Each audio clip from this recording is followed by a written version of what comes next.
Hello and welcome to Sovereign RPG. I'm Sovereign, back in Myth of Empires today, and I'm going to be teaching you my 5 favorite base locations in the game. Now, we'll be doing these in order from 5 to 1. Now, this is just my opinion, so if you guys have better spots, let everyone know down in the comments where these spots are. There's still a hell of a lot of the map that we haven't discovered yet, and I've based these decisions on the actual resources that are around them, how far it takes to get to the high-end resources, and I'll let you know what part of the game, early game, mid game, end game, these locations are best for, and how defensible they are. So our first base location in at 5th position is down in the rainforest in this location down here. Now, you're going to be building right next to a big farm. There's a lot of plots there. You don't have to cover the whole entire farm in whatever you need to with the guild boundary marker or the walls. You can wall off only a part of it depending on how much you need of it. There's copper right next door, there's iron right next door, and there's coal literally on your doorstep all the way around. You're surrounded by different strongholds from level 15 all the way up to level 30. You've got boars, you've got deer, you've got wolves, and you've got a neutral camp to be able to run to and transfer stuff over if you don't have the guild staging station. Another really good thing is the fact that it's got crude salt directly to the northeast. That will help a lot with your food, making rice, etc. for your NPCs. Now, this area is designed for early to mid game. When you're level 16, you're starting off on a new server and you want to move to a PvP server, you go over there, you get this spot.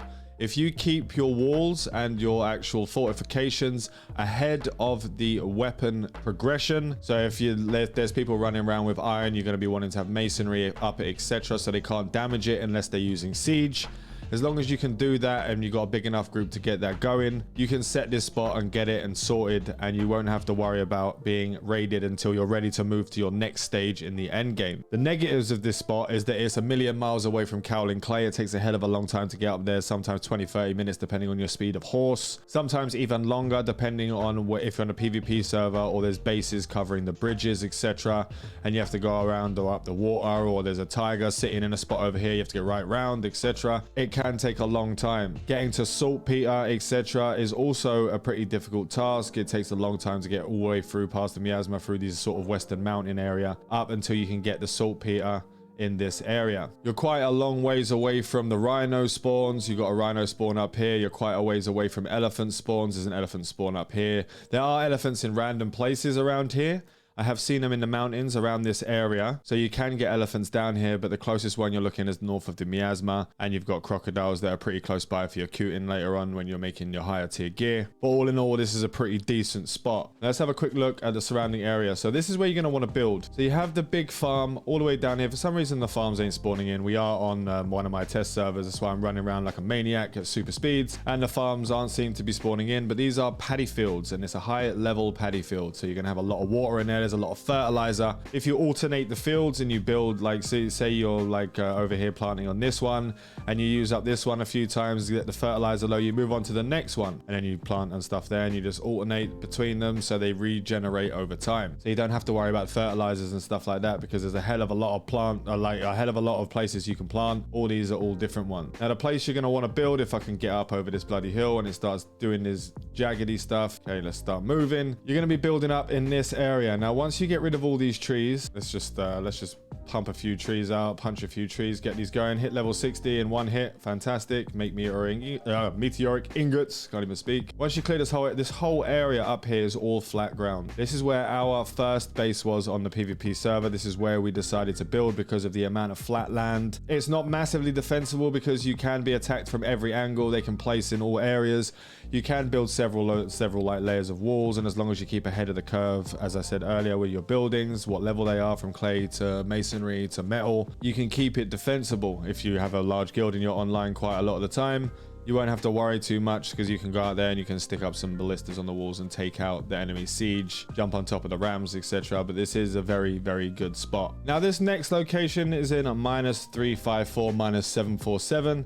It's got a little tiny farm just up the top of the hill there that you can cover over. We go up here and have a look. You got this little farm set up here. You can do a little bit of farming. You can get this covered with some walls. But the location for your base, it's got to be this jittery stuff again, is going to be on this cliff down here. Now, there is only one way up to this side of the mountain, and that is actually up through the side over this way. So they can come up. You can wall that off down there. Let me just get into fly mode. You can wall this off down here, and you can't get up this way here, but you can wall this this off down here and no one can get up on top of here, and you just build your base. It's for the smaller sort of mid-sized guilds where you can just set up a whole base up here, cover this all in masonry walls all the way around the edges, get some masonry walls up along the side up here, and it can be pretty decently defensible. You'll only have that point over here to actually defend from, and you have your little farm up here. There's a decent amount of resources around the top here, and you've got the cliff edges over there if you want to build even further, stick up another guild boundary marker over on that side. Now, the bonus of this area is that it's really close to the desert and you're not getting overheated in this area that we have right here. There is a big farm on a little bit further away up here. We have the rhino spawns all the way up to the elephant spawns on this river.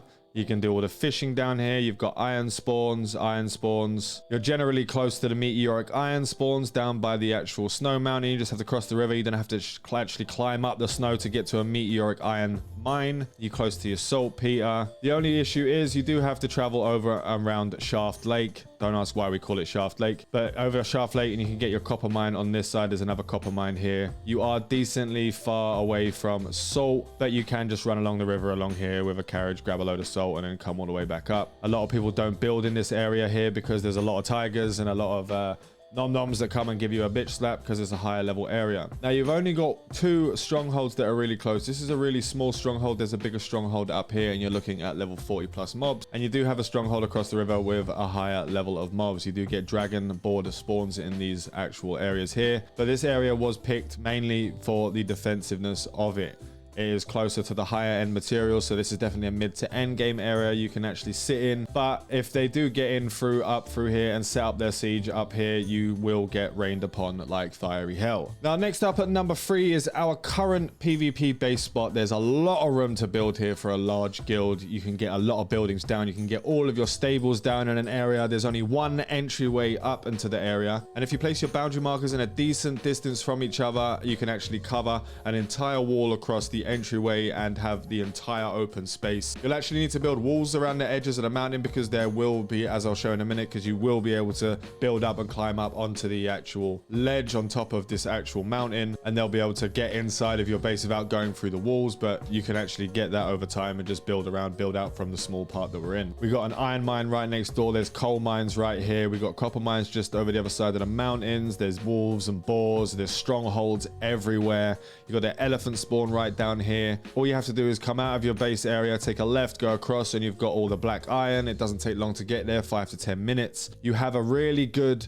location up in this area for heavenly horses. There's a big flat area, and there tends to be 2 or 3 heavenly horse spawns in this area. It's actually really good to set a stable up on there and just grab all the horses in that area and put them in a stable, let them passively tame in. You have a collection point just to the southeast. You're not too far away from your saltpeter, your black iron, and your kaolin clay, so you're not actually having to go, and you get a lot of kaolin clay down this area along here, so you can just run over with a wagon with an ice sensor, an ice box, and just run around and grab everything that you need over here. The only thing that you'll have a little bit of trouble with is getting around and down, getting to all of these places. So if you look at the absolutely massive amount of flat ground you've got at the top here, and you've got complete, let's just get over to the edge, you're surrounded by very steep cliff edges. So this is where I was talking about, where people can actually build down, build up, build across, and get on top if you don't have all of these walled off or put your actual spikes all the way along those walls, because they won't be able to build. If you have a big enough guild, you can actually stick personal boundaries all the way bloody around, and they'll be able to, it'll be able to cover down there, so they won't be able to build up and over, and you have a massive amount of room to build on. Now, if you go down towards these trees down here, this is the only entry that you have that doesn't require building up and over if you don't have it covered. There is one entry where you're going to build one of your boundary markers. You're going to build one of your boundary markers up here and just cover the entire area once you've upgraded it to like 7 or 8 level 7 or 8 on a guild boundary marker will actually get you that whole space covered. Now, if we look down here, this is where you're going to want your wall built. You're going to want your wall built from here all the way across. So you stick your boundary walls or your metal walls all the way across to the edge over here. Now, they cannot climb over here. You can get it right butted up. You can do it all the way across there for your shortest distance, or you can do it over to this point here, and that's the only way you're able to get up onto this area. And if you stick your guild boundary marker here, you get it to level 7 or 8. It's going to cover all the way around the edges so people can't build up and over. It's a very defensible position. It's covered in resources. You got iron, you got copper, just dotted all over the place. Come out the base for your lower level players, take a right. You got the lower level area over here. You take a left and you got your higher level and desert areas over here. There's not many bear spawns. There's one little bear spawn just down the bottom here. As I said, this is where we are currently based, and it's a very, very good spot. This is going to be for your mid game to end game. You have access to absolutely everything, but you do require a lot of resources to build up and get this whole area sorted. Now for our number 2 base spot, we have the island at 2231 minus 890 on the map over here. It's just west of the spawn of the second Northern Mountain spawn, which spawns over here. Or is it just up here? One of these two. And it's basically in the middle of this island. Now, this island is massively defensible because it's pretty much impossible if you have a big enough guild boundary to get rams down. They're going to have to do range. They're going to have to build onto the river itself, like this lake itself, to be able to build up platforms to stick all of their siege on there to attack. It's one of the most defendable positions in the game. We have just actually tried to raid a couple of guys that were on here. They got big old boulder walls all the way around. They got a bridge going across. And we tried to get the rams across in a couple of hours. It was just very, very difficult. There are ways you can do it if you can get close enough and have enough ammunition to blow up their walls, etc., and get in through. But there's a lot of flat ground here. There's a lot of clay around the edges, so you can get your clay walls up straight away. It's a good early, mid-game, and end-game position because it's so defendable. With regards to resources, you've got an iron mine just over here to the northwest. You've got strongholds all the way around. You've got the low-level area for low-level players, and you move it over to the left-hand side to get higher-level areas. You've got a really big strongholds up here, and you're pretty close to the neutral camp where everyone does their transferring, etc. And you can set up your fox, like for getting your physique and armor stuff over on this side, and it's not too far away. You have a lot of copper mines floating around. You've got a farm sitting over here that you can grab. You've got collection points, boars, foxes, deer points. You are pretty far from the actual desert area to get your kaolin clay and saltpeter and black iron, and you're decently far away from going to the miasma to get your kutin from the crocodiles and your zunfish, etc. Getting over here and getting your jade is quite a distance to get there, but it's definitely one of the best defendable positions that you currently have in the game that I've found so far. There are other places, but this is just what I've experienced through actually placing here and defending here and actually attacking here. Is very difficult to get what you need to get done and get in someone's base and raid it in this position. Now for my number 1 base location in the game, it's not because of resources, it's not because of what's around it. It's because this location is basically unraidable. It is absolutely insane. It is kind of broken, and people that place their bases here is kind of exploity in my opinion, but I had to I had to show it because it is literally unraidable unless you start meshing stuff to get under the ground, which is against the rules anyway. So the only way you can get into the actual base is through one way.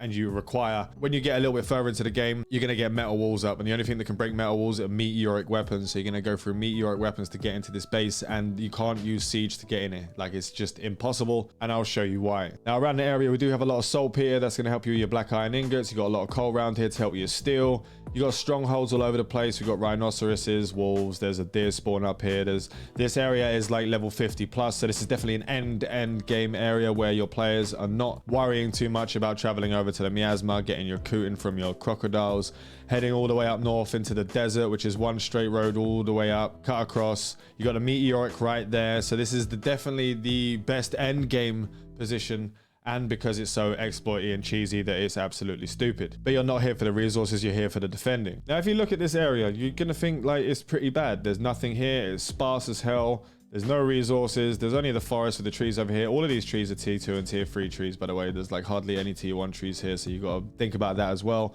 There's a lot of complete stone.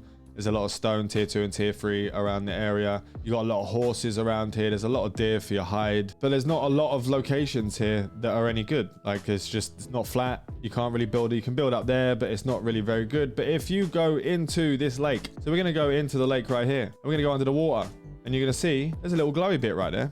You're going to wonder what the hell that is. Sovereign, why is that? But there is an entrance to an absolutely mental cave. Now, you can build doorways in here. You can build walls and doorways. And the only way you can actually get in here to attack it is to get on top of a horse, go underwater, and attack the gates and the doors. Now, the only way to actually get in here is to actually get inside here where you're actually starting to drown. You drown pretty damn quickly. And if someone has got doors placed across here, big old doors that you can't get around, you cannot do anything. You can't place any siege. You can't place anything. You can only be on horseback to attack the doors. Now, you can build doors underwater as of right now. You can build doorways and walls down here. So then the only way, they can't even get out of the water to breathe enough to do some damage. So with their meteoric weapons, they're going to be down here. They're going to have to come in.